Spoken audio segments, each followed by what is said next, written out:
She knew I was going to read this book, and she knew I was going to be like, I have so many unanswered questions. Specifically for you. Just watch. The dedication is going to say, for Nikki, who was super ungrateful about the first book, but I read it anyway.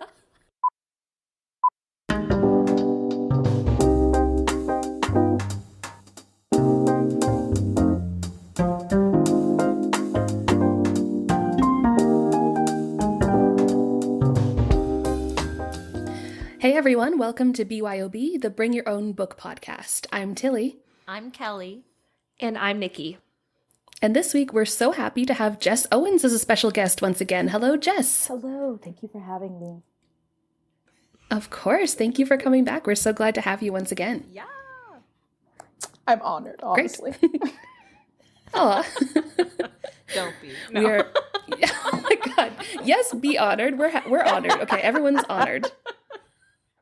In this episode, we're talking about The Marrow Thieves by Cherie Dimaline, which was first published in 2017. Just a heads up that this book deals with difficult subjects, including residential schools, racism, sexual assault, genocide, and intergenerational trauma. It's a disturbing but important read, especially for non-Indigenous people in Canada and elsewhere, as we endeavour to honour truth and reconciliation and grapple with the shameful colonial history of our country and the unceded territory that we live on. Here's the publisher's synopsis from Kelly. In a futuristic world ravaged by global warming, people have lost the ability to dream, and the dreamlessness has led to widespread madness. The only people still able to dream are North America's Indigenous people, and it is their marrow that holds the cure for the rest of the world. But getting the marrow and dreams means death for the unwilling donors. Driven to flight, a 16-year-old and his companions struggle for survival, attempt to reunite with loved ones, and take refuge from the recruiters who seek them out to bring them to the marrow-stealing factories. Pretty dark stuff. It's a lot to take in. Yeah. It is a lot to take in, and far too close to reality Yes. for it to be okay. Yeah. Okay, so Nikki, why don't you introduce the drink we've chosen to pair with this episode? I would love to. So the drink we chose for this episode is a locally made berry oolong tea blend. We chose this drink as it felt like something the characters could forage and make with their kettle during their years on the run in the forest. Are we ready I think to take a berries drink? are forageable. Yes. Yes, cheers. Right, I forgot about this part. Ooh. Oh, yes, that's lovely. It's definitely like, I'm not a tea person, but I could drink this tea. Nice. Yeah, especially on a gray day like today, this tea is very lovely and very comforting. Okay, so we're all going to move on to just giving our star ratings out of 5. This is just to give you an idea of how each of us enjoyed the book. We do 5 stars because that's what Goodreads does, but we all have our different reasonings for explaining why we give the ratings that we do. So, Jess, would you like to start us off? So I gave it 4 out of 5 stars. I really enjoyed it. I think what kept it from being 5 stars, and this is, I feel hesitant to say, but I was really intrigued in the part about what they were doing with like the marrow, and I kind of wanted to see that part, although I know that probably would be really traumatic probably to write and read, because that's like we're hearing about it, but you don't like see that part necessarily. We just see the people who are running away from it. So since we're just following these people, and this happens with me with like any kind of like journey or adventure story, sometimes it can just feel slow. So that kind of took it down from a 5 to a 4, but I still really enjoyed it. I mean, I read it in one sitting, and Oh, wow. yeah, it still been thinking about it because it's heavy. Yeah, Yeah. absolutely. Maybe you'll join us for a not heavy book sometime on the podcast. Yeah, Yeah, just one maybe to have sometime. fun. Maybe one day. We do read fun books as well. Yeah. Great. Okay, Kelly, do you want to give your rating? Sure. So, this really took me on a ride. Honestly, when I was about a quarter of the way through, I was thinking like 2.5 stars. But then as I kept going, I really enjoyed it near like closer to the midway point. And it is a short book, so I was like, maybe it just needed a bit more. I don't know. But I'm stuck between a 3.5 and a 4, but probably a 3.5 because it took me a very long time to get into it and the narrative style. I don't mind like going back and forth in time, and I actually really enjoyed the coming to chapters and like getting that background info on the characters. But there were certain moments at the beginning where they would jump ahead in time during their travels, and I didn't know when it was, because I know that like at one point the main character refers to another character as having been a baby when they first met, and now she's like 7, and I'm like, what? I thought this was like the next day. So that was like whoa to me. But the writing was really, really strong. Like the prose was very poetic in certain chunks, and I found myself, once I had the audiobook with the ebook, I think that really helped, and I really enjoyed it, and I was like here for the adventure, and like, are they going to save them? Are they going to do this? Are they going to do that? Yeah, so I think I'll give it a 3.5 out of 5. Great, thanks. Nikki, what did you think? Oh, I feel like such a shit person. No, it's okay. Your experience is valid. I just like, I gave it a 2 out of 5. And I gave it a 2 out of 5 because I feel like it's very important, and I loved the metaphor of it all, and because of Minerva. And that was kind of it for me. I think it was a culmination of things. I listened to the audiobook without looking at the physical copy because I started reading the physical and I just wasn't getting into it. And I was like, I think I need somebody to tell it to me. And I have been on a huge fantasy kick lately. And so I was just really not invested in reading this book. I was like, I have other books that I'm reading that I really want to read. So having to take time to read this, I was like, oh, but I have this other book that I'm really enjoying that I'd like to read. So I think it was just a culmination of a lot of things. I think having the characters running the whole time threw me off a little bit. I would have been really interested in hearing and experiencing more about what was kind of going on with the Marrow stuff, because I didn't really feel like I understood what was really happening with that until I was like kind of 3/4 of the way through the book, and I was like, oh, okay. Because I really love the premise, and when I read through, basically when we get to our spoiler section and we go through the book, when I read that, I was like, this book sounds amazing, but I think it just wasn't written in a way that I was going to really enjoy taking it in. Yeah, I mean, that makes sense. I've read the book twice, so I feel I can definitely understand that the first time going through, if it's not what you're expecting going into it, that you can kind of like have a moment to not really understand like the vibe of the book. Having read it twice, I really found it enriching the second time because the timeline is really nonlinear, and knowing what's going to happen kind of made it a better reread than even a first read, which I felt the first read for me was still really good.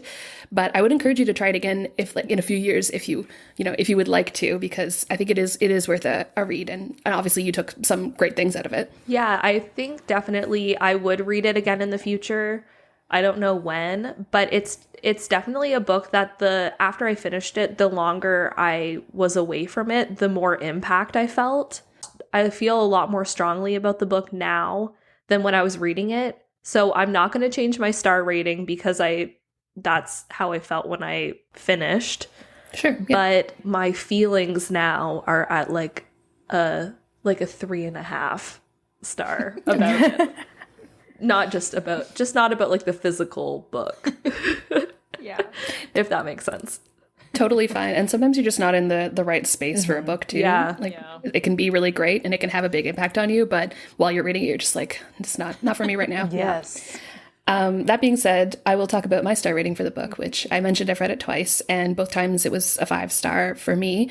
I think the prose is really beautiful and dreamy, especially for the page or the number of pages. I think is only 230, and the amount of like emotional connection that I develop towards those characters in like under 300 pages, I think is pretty incredible. As I think we were all kind of talking about, the world building and the sci-fi concept is kind of just secondary to the like allegory and the metaphor of the atmosphere and the journey of personal growth for the characters. So I think that might be what threw you off a bit too, Nikki, where it's like the plot that's described and like marketed is not really true to what the book is, which I think is like a bit of a flaw in the marketing, because obviously they want to sell books, so I understand, but it's not really quite true to what the book is, an experience with the characters, and it's not so much about the like sci-fi dystopian plot.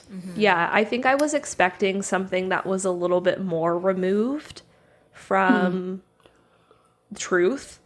I thought that it would be like you would read it and you would get the essence, but it really was almost like you were driving down this parallel road of history, but they just put a little tiny sci-fi twist on it, which is great and fine. But it's I uncomfortable. I think for me, I would have rather just read a nonfiction book really talking and like delving into these issues than having something that was like almost the same, but not, at least at this point. Yeah. Sure. Yeah, I think that makes sense. And I do think this book is meant maybe for younger readers as well. Right. So, well, I don't know how much younger. I mean, I don't know what the plan is. But if I had read something like this in high school, I think it would have really informed a lot of my understanding of Indigenous people in Canada. Right. I found, at least for me, growing up in high school, we had classes that talked about Indigenous people as if they were 300 years in the past and not a continuing people who are also struggling because of things that settlers have done. Yes. So this, I think, book is really powerful in that way as a kind of an educational tool, because it is so uncomfortable and close to the truth. Yeah. Right. Yeah, I would say high school, not younger, because it was very intense. That's why I went book Very intense. Because even for me, an adult, But it could be good. A good option in place of like, I don't know how it is in Canada, but in the States you forced to read a lot of like classics in high school. And a lot of people, that happened to me, get turned off from reading because of that. And I think this is, because one, they're usually long and this is short. It's like short, Right. but like to the point. And the same thing, I mean, I don't really remember learning about maybe just a few things about like Native Americans or Indigenous American people. And yeah, it seemed like they didn't exist anymore. Like there's only a few left because they don't really talk about them. So yeah, this would definitely be a good one for. Is it categorized as young adult? The book? I think so. I think so. I'm just looking at some of the awards that it's won too. Like the Kirkus Prize winner, I think is like a children's literature award. Well, and at the bookstore, it was in the YA section. Oh yeah, So it does say I saw it there. teen book award. So Right. it makes sense. I don't know what it's like in the United States, but reading this book now, like specifically this month, Oh my god, this and week even. being where we are from, Tilly and Kelly and I are in Canada, in like on the Woolastook River, and we have a very prominent Indigenous community here, and we've had some really awful things happen from our provincial government this week. So reading this book and also thinking about those specific things really just brought a whole new level of anger when you think about all of the stuff that happens in this book. So it was it was a great, simultaneously really great and really awful time to read this. Yeah. Yeah. Yeah. Only on top of this year did I, and I feel so like dumb to say this, but only this year did I really learn about residential schools. So that's really fresh in my memory, even beginning of the year, and then even learning a couple months later that they existed in the States too. And I'm like, they didn't teach me any of this. So reading that and, you know, the mentions, I'm like, oh my God. Yeah. No, growing up, I remember, because I was in French immersion, and in my class, we had geography, history, and science at times in French. And so when I learned about the Indigenous people, it was in French, and I didn't understand anything. But then when I look back, hearing about residential schools, they didn't make it sound like what it actually was. It was glossed over. It was like, oh yes, they went to the residential schools, and that's where they learned. That was it. Yeah. And they're like, oh yes, and there's a picture of a Jesuit nun in the textbook. And I was like, okay. And I'm like a little kid, like I don't understand this at all. And that was all it was. They're and like, we it's moved on fine. to the fur trade. Yeah. So all in French. So I was like, quoi? Right? Like, I don't know what this is. And I'm like, 8? I don't know what this is. And they didn't explain, and it was just glossed right over. And then we go to high school, and where I went to school, it was like learning about World War I, World War II, the Cold War, the U.S. So it's not, even though it shouldn't be new for us, it is pretty new for us as well, Jess. So, which is the real, Yeah. The real shame. disgusting part. Yeah. So this was very Absolutely. enlightening and intense. And as someone who has like massive, like, what do they call it? Eco anxiety or like whatever. That was a lot for me at the beginning. I know. Yeah. I know. Yeah. Yeah. I read Dune recently, and that book, the planet doesn't have a lot of water, and it has like an eco theme into it. And then I'm like, okay, this is too much. Yeah. I need a break. Yeah. And they're talking in this book about how, like, oh, the world came over to try to take our water. And I was like, oh my God, because Canada has, like, the most fresh water resources in the world. Water wars And Canada's First Nations gonna be a have real thing. water that's been stolen all the time. Yes. And right now, in Iqaluit, they don't have any water. They have to get it shipped from Ottawa because there was a huge problem. There was, like, gas leaking in their water. So the whole city, like 6,000 to 10,000 people, I think, because it's very sparse up north. Like they're very isolated, and the capital has, I think, 6,000 people. There's no water at all, and it's $9 for a liter of water at the store. 9 Canadian. Just awful. Yeah. Yeah.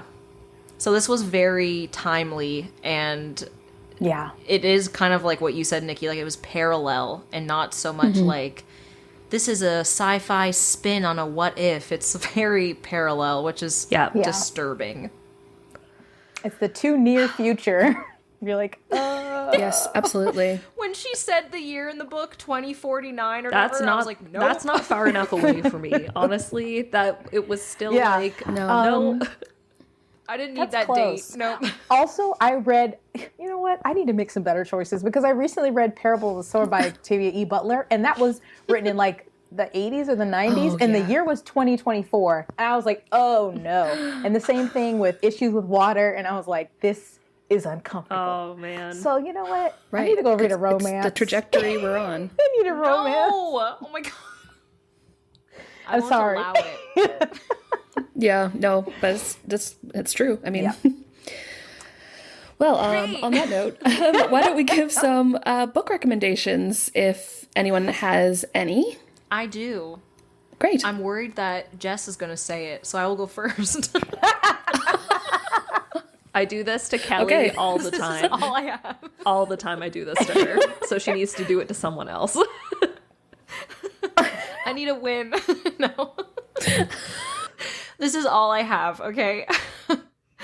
I would really recommend, and I think I've already recommended this on a previous episode, but this is all I was getting, so from what I remember reading in my past. So I'm going to recommend again Ring Shout by P. Jelly Clark, because yes, the sci-fi elements in this book and how it was a historical sci-fi fantasy of sorts really reminded me of Ring Shout and the monsters in Ring Shout versus the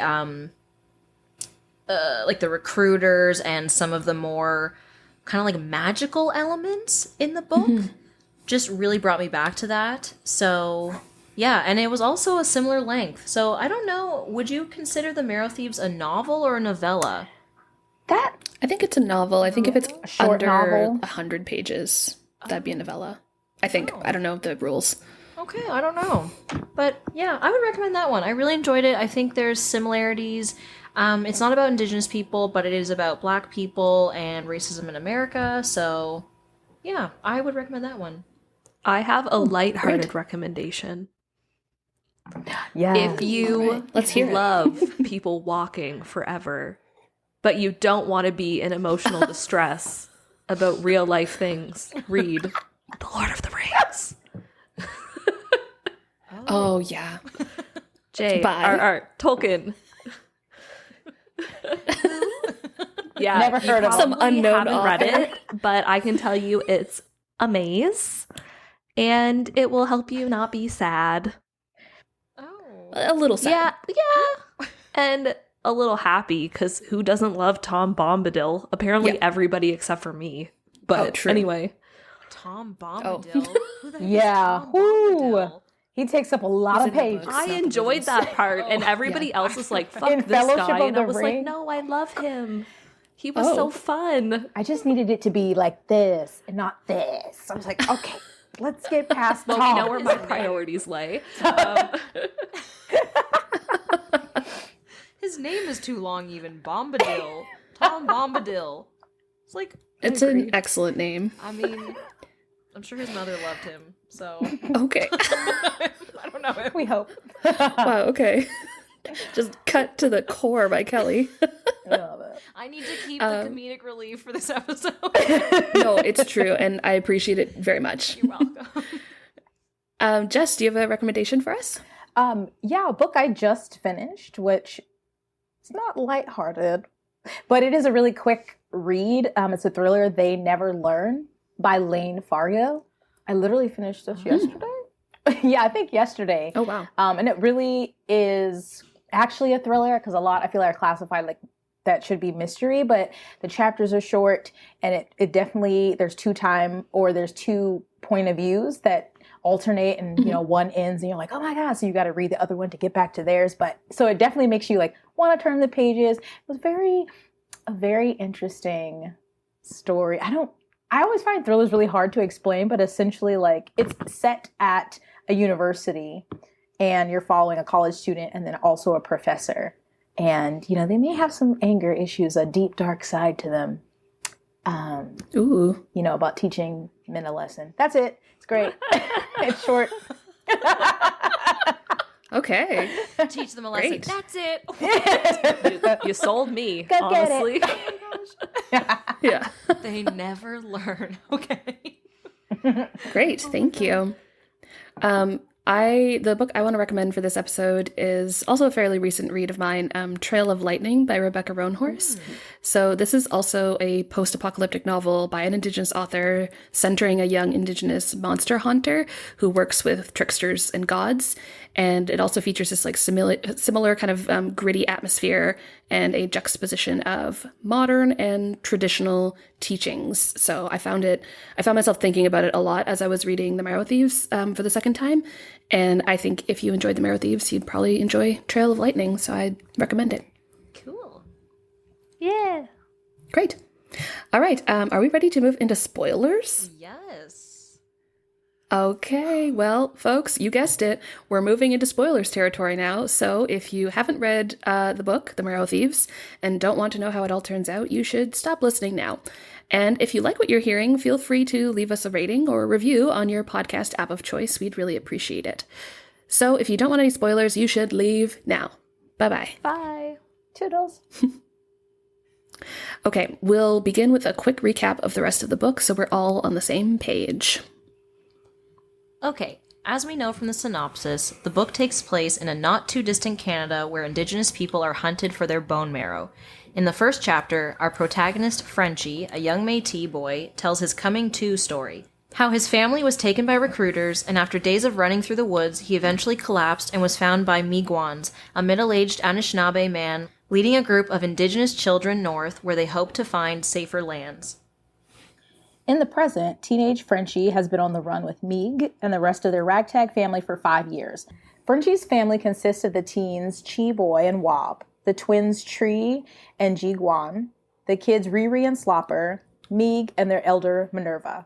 They are a close-knit group, but each day is a struggle for survival out in the wilderness as they avoid recruiters by never staying in one place too long. Meeg, the father figure of the group, tells them story. While the indigenous Anishinaabe people were once proud warriors, the horrors of residential schools stole their language and their livelihood. As climate change became a larger threat, governments started fighting over water, and natural disasters killed many people. In this desolate environment, some people stopped dreaming, and now only indigenous people retain that ability. Meeg tells them it's in their bone marrow. The group stumbles upon a newcomer, teenage Rose. In the coming weeks, Rose quickly becomes part of the family, and Frenchie immediately develops feelings for her, though he is jealous that Minerva teaches her words in the language when he is out hunting. One day, BYOB tells everyone that she saw two men in the woods, one of whom she recognized as a bad man from her former life. The group soon comes across an abandoned resort called the Four Winds. That night, Rose climbs into bed with Frenchie, opening up about her past. They kiss, but are soon interrupted by Riri and Slopper coming in to sleep with the bigger kids. Their group reluctantly moves on from the resort. Meeg tells Frenchie privately that the government is building new schools to harvest indigenous people's bone marrow and shares his own coming to story. He and his husband Isaac were both kidnapped and taken to a school, and while Meeg escaped, he never saw Isaac again. They encounter the two indigenous men the next week, Travis and Lincoln, and are immediately suspicious of them. The men turn out to be double agents working for recruiters, and they attack at night. After a quick scuffle and chase, Lincoln tragically runs off a cliff while holding on to Riri. Frenchie, blinded by his grief, returns to their camp and shoots Travis. After days of running and grieving, the group finds a barn and sleeps in the loft overnight. Minerva, elderly and infirm, refuses to climb up to the loft. In the middle of the night, recruiters find and take Minerva, and the group discovers that she hid the ladder to the loft to save the rest of them from discovery. Frenchie is determined to save Minerva, and their family soon comes across an indigenous resistance group, including Frenchie's long-lost father. After a happy reunion, they learn that the resistance group has heard of Minerva. When the people at the school hooked her up to machines to study her dreams, the machines all malfunctioned because she always dreamed in her language. A rescue mission is mounted, but sadly Minerva is shot in the fight and dies after telling them to always go home. The resistance group runs for days and begins trying to piece together their language and stories, as this is the key to taking down the schools. At the end of the book, Rose and Frenchie declare their feelings for each other, and they come across a new group of travelers, including Meeg's long-lost husband Isaac, who dreams in Cree, just like Minerva.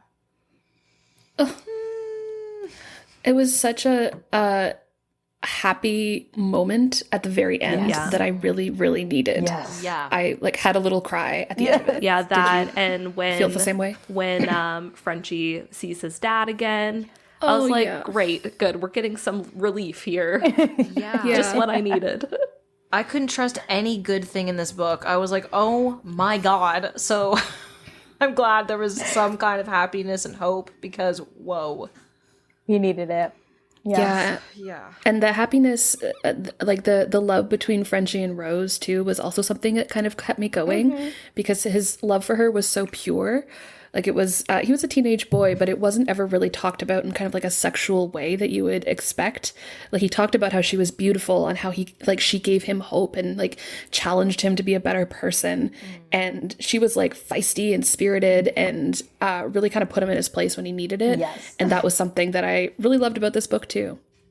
One thing that I really liked when it did come to them having kind of physical interactions, it felt like it made me feel how I felt when I was reading the Song of Achilles. I knew you were going to say that. Yep, I agree. Yeah. So How so? He talks about how her foot rested against his foot and how that was the only feeling he could focus on. And the feeling of her laying on his arm and the weight of her head on him and things like that, where you can tell that these are very intimate moments and possibly sexual, but it didn't feel that way. It felt very sensual and pure and like they are children, because they are. Yeah. So yeah, I loved that. Their whole thing was great to me. It reminded me of the Song of Achilles as well, and I think it's maybe because of the tone of the writing. Like, it was a little bit more formal. It was very poetic, just like Madeline Miller's writing. Because, yeah, I kept... and also it's told sort of like in the past, you know? I forget exactly what kind of narrative it is. Tilly, help me out. Well, it's first-person narration, isn't it? And it's kind of told... Yeah, it's just in like a kind of a non-linear, like circular kind of way. Yeah. Does that help? I guess. I guess I got the sense that he was telling the story from the future, you know? Like, everything was like, this already happened. And that's kind of how it was in the Song of Achilles. Yeah, that's how I felt. Yeah, because he would like... He would say, like, I would regret that line forever. Yes. Or, like, yeah. Right, that's true. Mention some things like that. Yeah, so I took it as, like, we're reading or hearing story, right? Right. So, yeah, it was very formal, but very poetic. So, like, this 16-year-old boy, he's a good storyteller, you know? Like, oh my. Yeah. But, yeah. I will say, though, the one part that bugged me about their relationship was when Rose tells Frenchie her coming to story. I believe that's what it is. And then suddenly he's like, oh, my pants, or like whatever he says. Like, he clearly, you know, has an erection. Sorry. And then suddenly it's like, oh, and I'm like, wait a sec. We're just dealing with this trauma. And suddenly it's going that direction? And then it went back to the normal story. Because I was like, no. I know you can't help it, but like, whoa. So I think, though, I had to say it. That didn't bother me, but I feel like in that moment, if you were the characters in that moment or whatever, I think it's a very realistic thing to happen. She's close to him for the first time. They're emotionally connecting and everything. And I didn't feel like that was something gross or weird. I just took it as, yeah, that's probably what would happen, you know? Like, that's great. Cool. I think I need like the kids are going to interrupt anyway. Well, I need like a paragraph of buffer, you know, to be like, yes, I hear you, whatever, have a moment, and then that happens. Because I was like, wait, it's like she just unfurled all this traumatic stuff, and then it's like, oh, hi, she's touching me, and I was like, so I didn't like that little bit. I wish there was like one paragraph just to buffer it, because I was like, I don't know.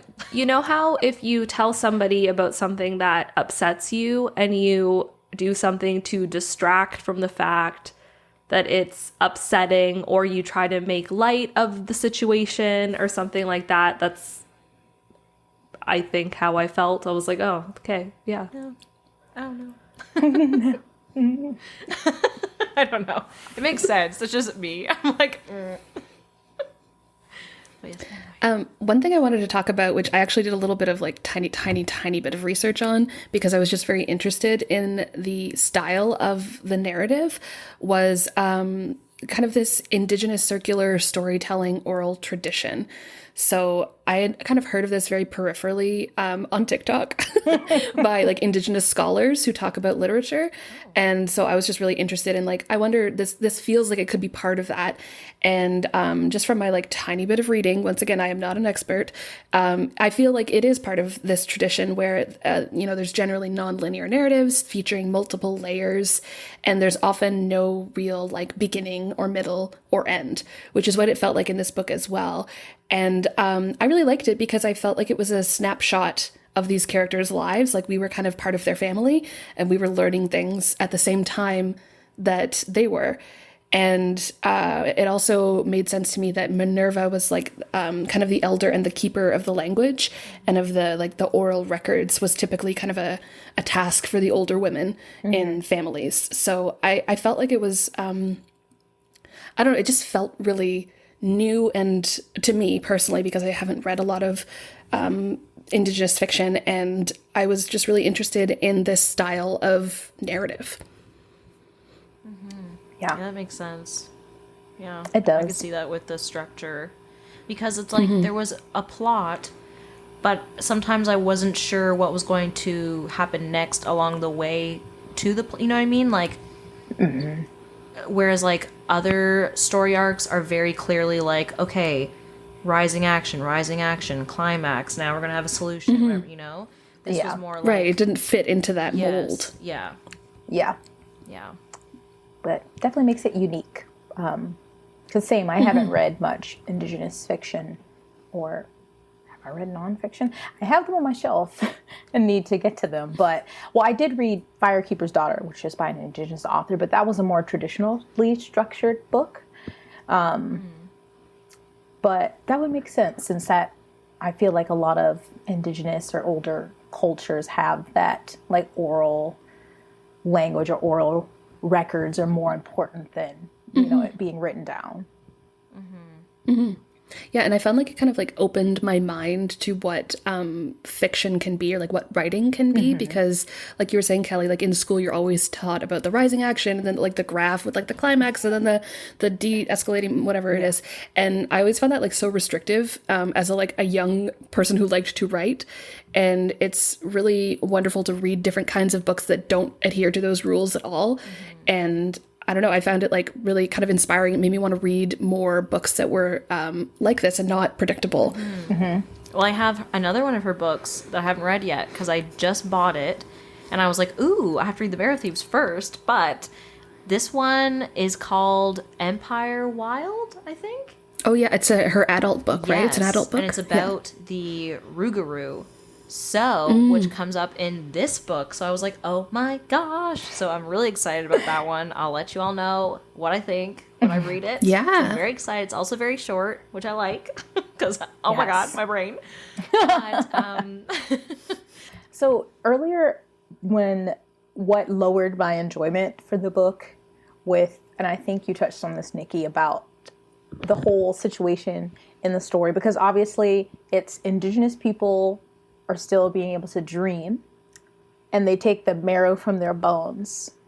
Am I understanding that correctly? But I still don't understand what that did for non-Indigenous people. Like, did they inject that into them and then they could dream? Yeah, I'm wondering if it's like a bone marrow transplant, like you get if you have leukemia or something. Yeah. But then I'm also like, why did they have to die after? Because people can donate bone marrow and they leave the hospital after. They're like, great, that was great. My hip is sore. I'm going to go home now. So I wasn't really sure. It must have been like, you've served your purpose maybe or something. And they just, as a really close parallel to just not valuing Indigenous people, maybe. I just was like, that whole part curious, like what exactly was happening over there, because like building the new schools or whatever that they were going to put them in, and it's like, are they like, I've never donated bone marrow. I don't know the process except that it seems painful. So I don't know, can you do it more than one time? Is it something where like they do it once, we can't use you again, or they keep doing it, it's like really draining to them, or I don't know, maybe that's too technical for the story. I think you can do it more than once, because I had a friend who passed away from leukemia and his sister gave a bone marrow transplant. I think she did it twice and it didn't take. So I think you can do it more than once, but I think it's very taxing and you need to like space it out, kind of like any other kind of transfusion of sorts, I guess. But yeah. So I have some answers, having read this twice, which is there's a blink and you miss it line that they were wrong about the bone marrow. So it was something that they talked about a lot, about dreams being in your bone marrow, but the schools were collecting marrow and studying people's dreams, but they weren't related necessarily. Okay. But it wasn't very clearly explained, because I think in the author's mind, it's like not the important part of the story, which I get, but it's also like, but what is it? And obviously because Isaac survived, even though Meeg had found the vial of his bone marrow and assumed that he was dead, So I think I think it was more the schools were about studying Indigenous people and trying to figure out why they dream. And I think it was just kind of like an urban myth amongst the people who were running that it had to be such a central part of them that it was part of their marrow. Right. Okay. So I think it was like a misinformation situation, but it's not clearly explained. And I've been kind of like looking up like, what is this? What is part of this? And then at the end when they have Minerva hooked up to machines, right? So they're studying her brain chemistry, I think more so than like studying the marrow. Yeah. Right. Okay. That makes more sense because It really reminded me of Get Out in that way. Like you have these like superior qualities that we'd like to integrate into our own bodies or whatever. Right. It was like, yes.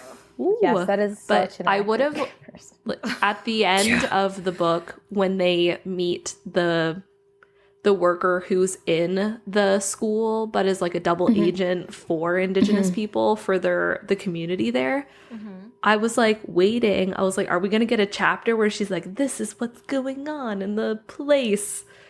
And then it never happened. And I was like, okay, but I would have, I was just so curious the whole time I was listening to this book.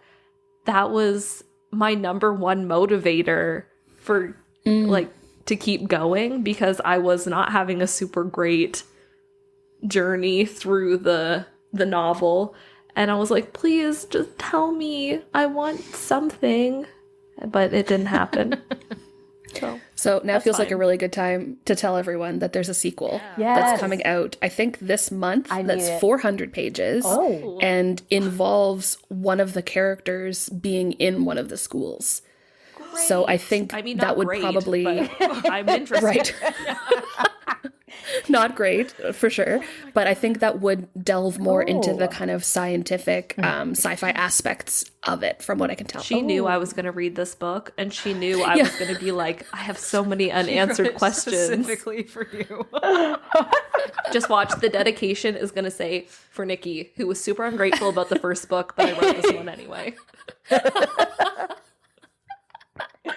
Now eat your Perfect. broccoli. Yeah. Yeah.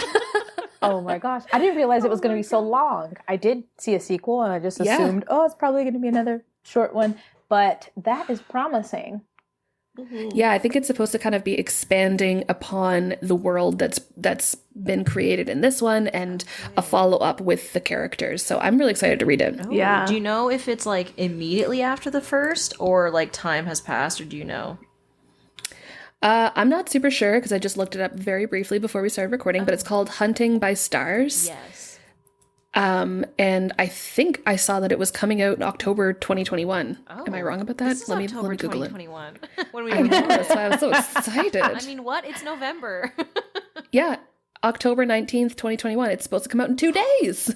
So, I was reading this book, as you all know, and I was like, this would be so interesting to see as a TV show or a movie adaptation, because although I know they had a theater company produce the audiobook, a Canadian theater company called Soul Pepper Theater, I don't think it would lend very well to a play because the budget, it's too outdoors. Yeah. Yes, and the amount of people and the fantastical elements, I would just think it'd be a hot mess. So, sorry. But for TV and movies, I would totally love to see it. And what a great project for Indigenous people here. You could have like, well, you know, it's a very sad project, but I mean, the amount of jobs that you could create for Indigenous people in the arts, because this is the type of project that you really want. We don't want to be on the forefront of that. You know, like this should be told by Indigenous people. So, and I'm just going to say it, I don't think CBC should do it.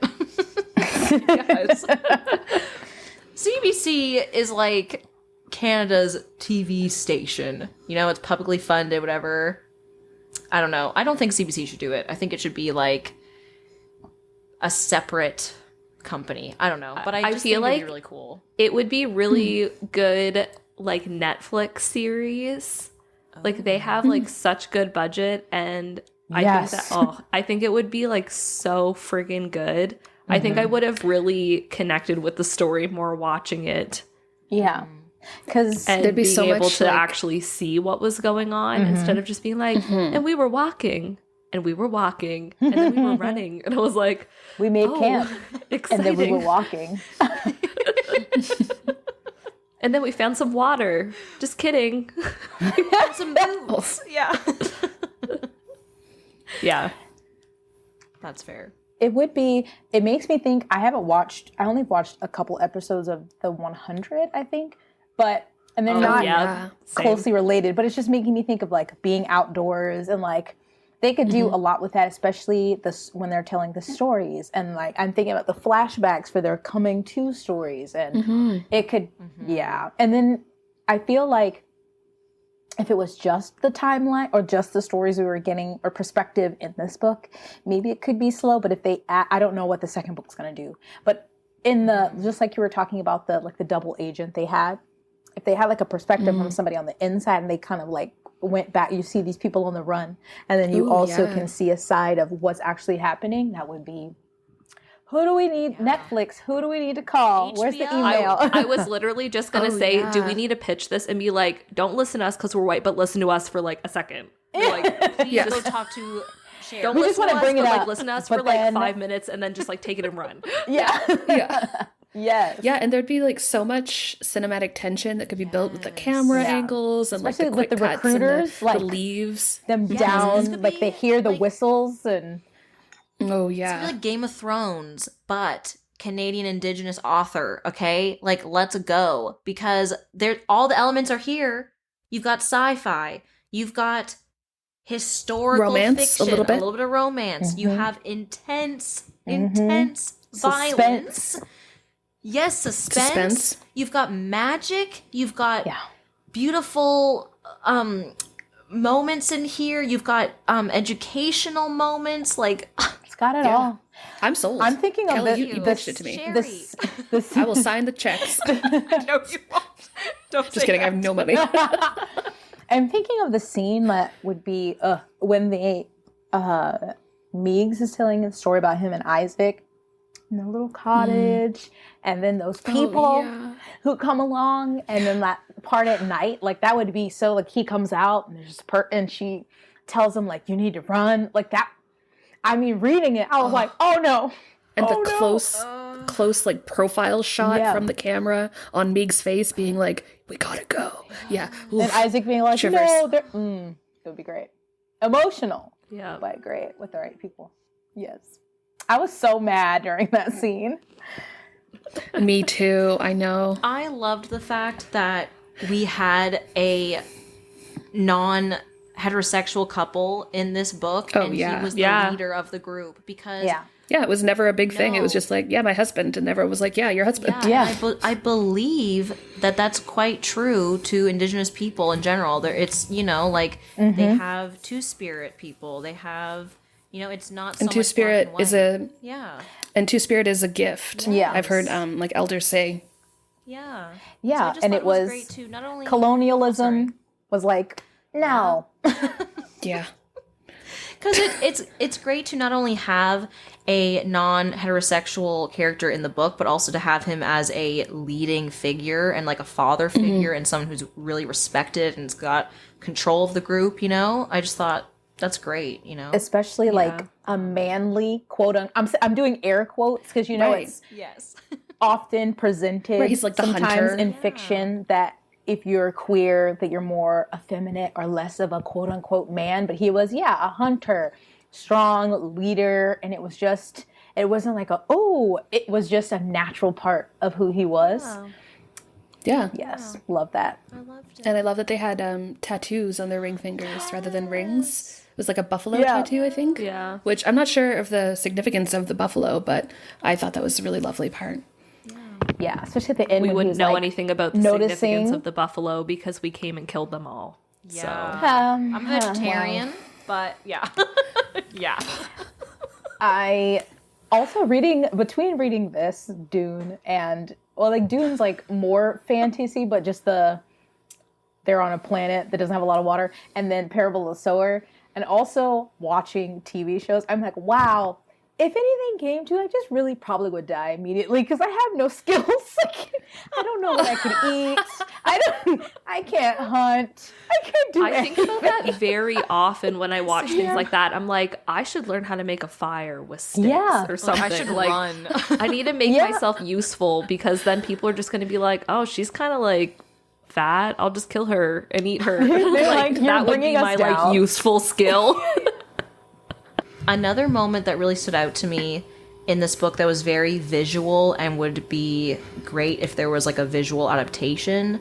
But even if not, just reading it, I was so there and it was really touching to me, was near the end when they were releasing all of the bone marrow into the water and singing their song while they were doing it. And like, I can only imagine how long they would be singing and crying and pouring these vials out.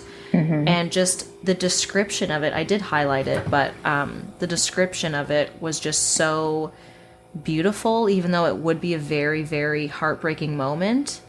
I just, like, you can clearly see the skill of her writing in passages like those where you're right there, you know? And yeah, I don't want to say I loved that part because I didn't, but it touched me, I'll say. Yeah, it's very evocative. Yes. Yeah. There were many, I was tabbing it at first and then I didn't, but I did have a moment that felt, I don't know if it was the writing or just more about what it said, but she says, and then even after our way of life was being commoditized, after our lands were filled with water companies and wealthy corporate investors, we were still hopeful because we had each other. New communities started to form and we were gathering strength. But then the church and the scientists that were working day and night on the dream problem came up with their solution and everything went to hell. And I think I just was like, oh, I guess that was on page 89. I was like, oh yeah, this is really close to, you know, the history, recent history of residential schools, and then, you know, talking about filled with water companies. And I was like, ooh, this is, we're not getting too far. We're not straying too far away from what has happened. Yeah. Yeah, I mean, residential schools are really only a generation away. Like, a lot of people who went to those schools and who survived are still alive today and are only in their like 40s or 50s. Yeah. Which is the most horrifying part of all of it, is that it feels removed, but it's not. I think the last residential school in Canada closed down in 1996. Yeah. God. Like, we were all alive. Yeah. I think that's how they want to make it seem, or like, you know, people who want to ignore for sure. residential schools to make it seem like, I mean, they do to erase it. Yeah, in America with like slavery, which is further away than at least like people actually being enslaved, further away than residential schools, but it's still, you know, in America, lingering effects, and I'm sure other countries lingering effects of that. And so with residential schools, hearing about that and then figuring out how that it happened also in the States, and how recently I was watching like some documentary pieces on like YouTube, and I was like, oh my God, like, why don't we know about this? Why? Yeah. And I mean, because I was reading this thinking, like, how can we not know so many things about Indigenous people? You know, like, I find it so, like, frustrating and heartbreaking that we don't learn about them in school. And I'm like, well, Kelly, it's because they've literally wiped them out. Like, they don't have their own language.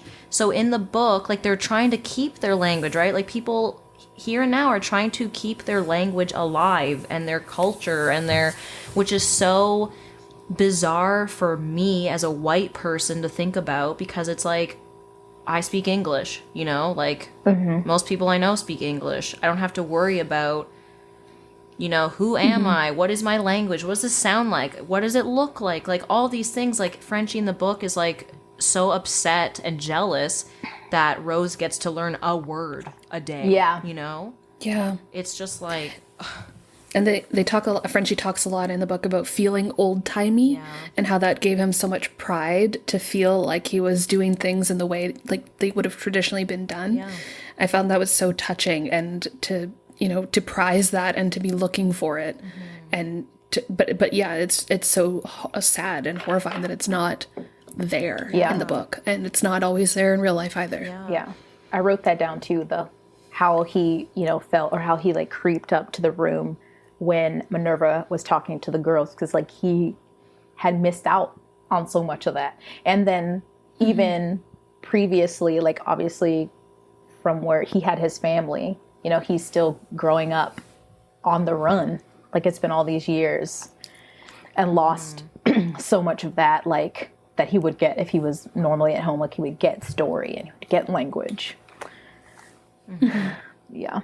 Something else that, and it was on the same page where I wrote, but a lot of this is, like we kept saying, like timely and relevant. And a part where he talks about how it first started made me think about how, like, a history of, in America, the distrust that has been formed between Black communities and the government and like medical communities. Because he said, or in the book, I think it's Meigs, is saying they asked for volunteers first, put out ads asking for people with Indigenous bloodlines and good general health to check in with local clinics for medical trials. They'd give you room and board for a week and a small honorarium to pay for your time off work, but then our distrust had grown stronger and they didn't get many volunteers from the public, so they turned to the prisons. The prisons were always full of our people. And I just thought about that, and I'm sure that's probably true in society, and then also just with marginalized communities in general, how, they're usually in these less, I don't know what the word is, a lot of obviously marginalized people, Black, brown, people in prisons, but then also when they're just in not as good situations where they're more likely to be like bribed or coerced into something like this. And so I was like, ooh, yes. Yeah, I found Wobb's coming to story was really kind of hit me in that same way of just like growing up and not having the same options as a lot of people, and her mother was an alcoholic and like I think was like kind of trading sexual favors to get drugs and alcohol, and that was creating this environment for Wob where she was also like open to those like awful abuse. And then when she was being paid as a runner, I think, to go across town and like just deliver messages, and she felt safe and strong. And then to be betrayed by that the same guy who comes up later. Was it Travis or Lincoln? I forget. Travis? I think it was Travis. I think so. I think it's Travis. Yeah. Oh, and to have been betrayed by someone who she thought she could trust, and oh god, it was so awful to read, and going to that warehouse and getting beaten and raped and like her eye taken away. Oh, it was awful. Yeah. We talked about that a lot in the allegedly episode. Like everybody has choices and you make the choices you make, but not everybody has the same choices. So you can only do the best with what's handed to you. Yeah. What's presented. Yeah, I have a question for everyone. Because in the book, when you had Indigenous people turning on other Indigenous people, I'm like, what was the deal that they struck? Because why did the government choose to keep them safe? And like, you know what I mean? Like, what are they getting out of it to turn in their own kind? Like, why aren't they being taken in? Well, they said when they like described them, they had nicer clothes.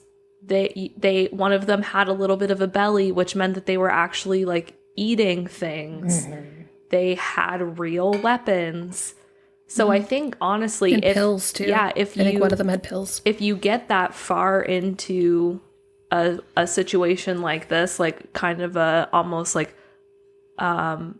heading towards like post-apocalyptic situation, anything like that would be so precious that if somebody asked you at the right moment, you would probably say, great, I will take your deal. Yeah. And they were, one of them, was it Lincoln, was like really on something. Yeah. So if it's like drug motivated too, that makes it even more heightened. So I think just like basic necessities were enough for people to be like, great, I will work to entice with you for you. The desperation. Yeah. I think it makes me, again, I keep paralleling, but I think I don't know, that's something important. Because I mean, in slavery, they would use people, Black people and I think it's because you can get closer to them, like they did in the beginning. They're like, oh, we're also Indigenous, and you kind of let your guard down, and they take advantage of that. And then also, yeah, like you're saying, they're like, well, I mean, I could stick with like my pride, my morals, but those won't feed me.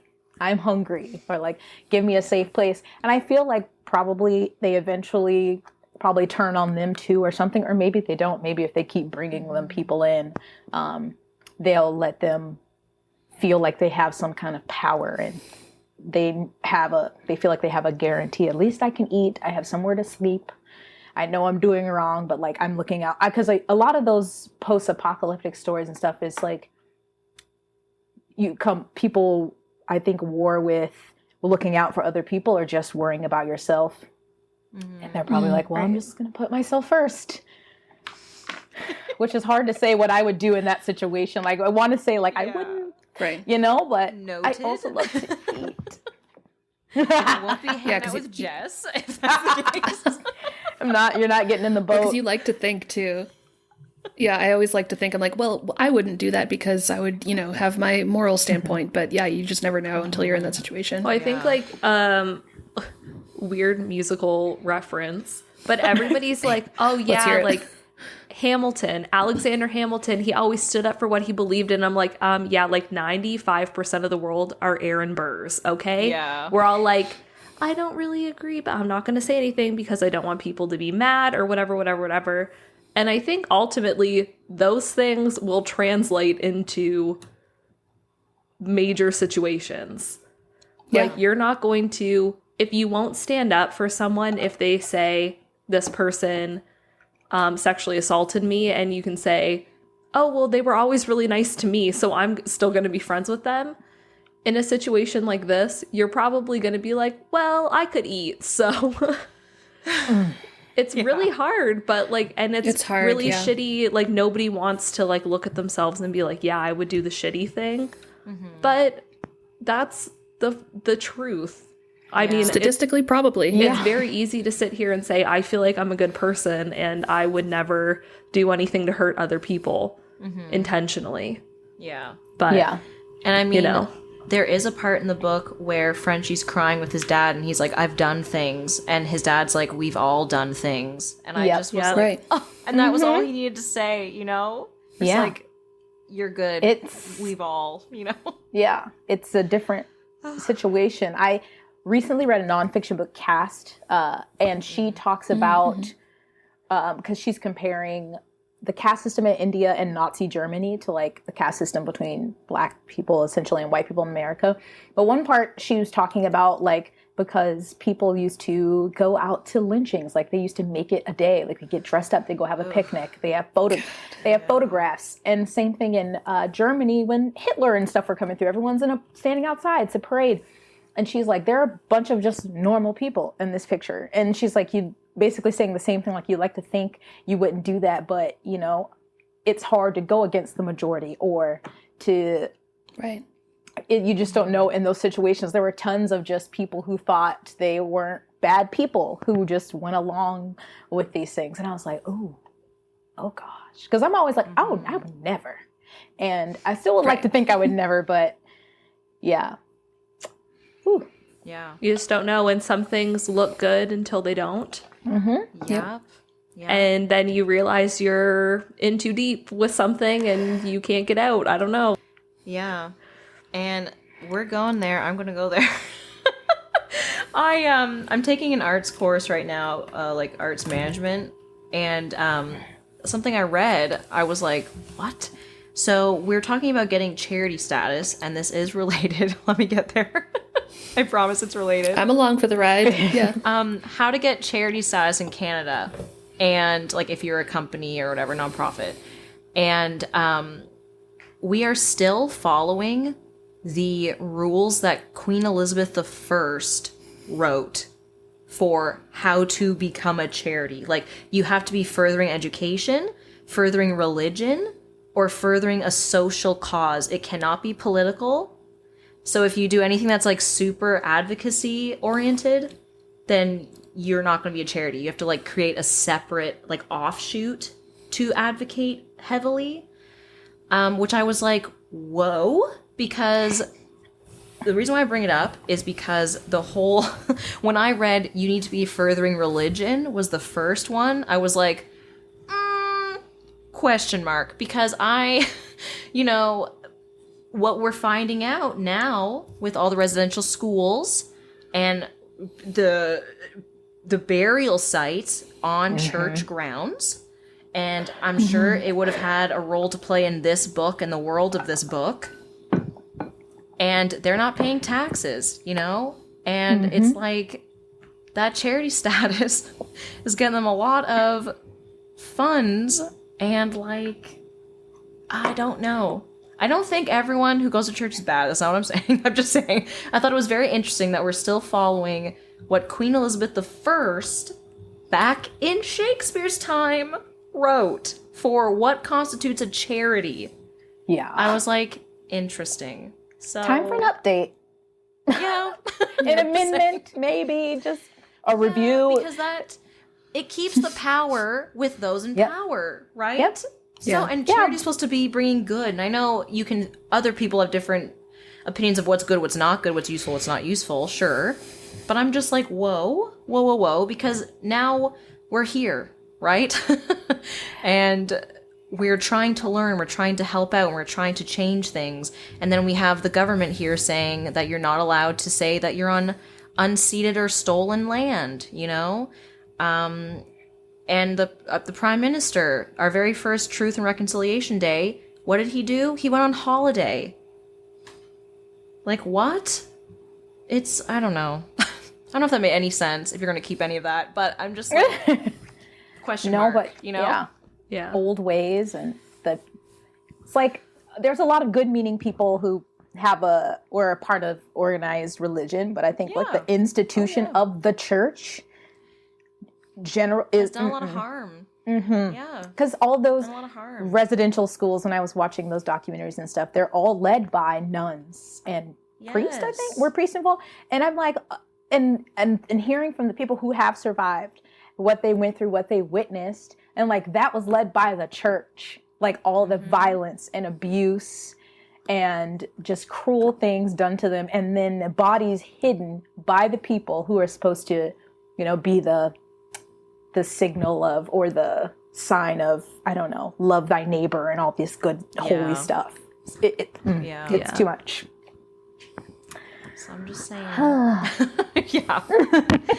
On a lighter note, I have a section that I really want to talk about because I thought it was a nice shift in tone near the end. When we meet Derek, I loved how jealous Frenchie got and how there was that like rivalry between the two men. Yes, and He's like, God, I rolled. I've got a message. Get over it, Frenchie. I was pretty annoyed at him at that point, honestly. I loved it. I thought it was so ridiculous and such a teenage thing to do. Of like, that's true. Yeah. And I especially loved because it's different in their groups and their dynamic there of like, oh yeah, I got some food for all the women to eat. You know, like I hunted and I got this big stag or whatever. Because like, if that were me, I'd be like, okay, you know, because I'm not into that. But in their situation, right, it's like, oh, look at him, he brought home the food, like all this stuff. And Frenchie's like, oh, right, like all this crap. I just thought it was a nice shift, something lighthearted to be like, they are teenagers, you know, and he's feeling jealous because he likes Rose, and he's worried because Derek is like the strong hunter guy that Rose is gonna like him instead. And and he's like new and mysterious, and they don't know him. And I really like that part too. It was nice. Yeah, it was really nice to see. Yes, there's all of this traumatic stuff happening and you're in a really bad situation, but at the end of the day, you're a teenager. You're just like a regular person, and you'll have those feelings the same as anybody else. You're not above it because of what's going on.